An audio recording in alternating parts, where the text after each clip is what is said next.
way things are going, how many years would you guess before Clovis is out of water? The first indication we had of critical water issues was back when Duke Energy was considering coming to Clovis. And they did some studies, pretty detailed hydrology studies, rather than trying to say it correctly. That was in the early 90s, mid 90s? No, that would have been 2000s. Around 2001, somewhere along there. Okay. And their hydrology studies at that time indicated 25 to 40 years. Since that time, there have been a lot of other studies done, and some of them are conflicting, but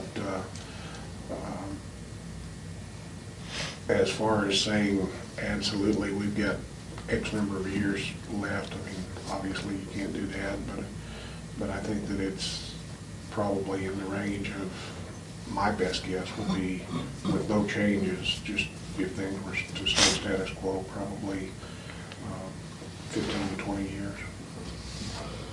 years. How long would the Ute Water plan keep Clovis in water? Is that something that we get water forever and ever? Well, I think what has really been talked about, and what some of the numbers that we've heard, is at least 100 years plus. So I really think it could, who knows what the Ute Lake would be like at that point.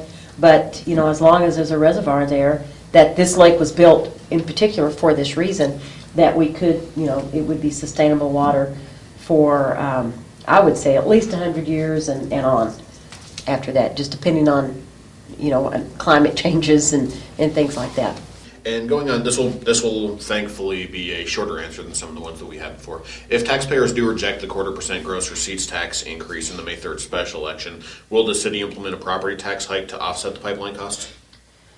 That's one of the options, and can't speak for the commission, and they would have to look at something. But they've been very firm in that taking street money or infrastructure money is not their choice. And I think we would definitely look at a franchise fee increase to the water company, and that would be about a 17%, Joe.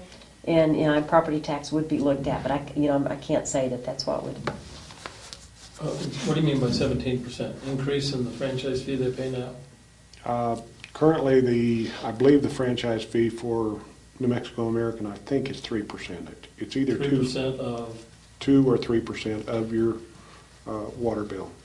And to be able to meet the full obligation of the City of Clovis to the Ute Pipeline Project, that would have to increase to a minimum of 17% if there were no other sources of funding to match with that.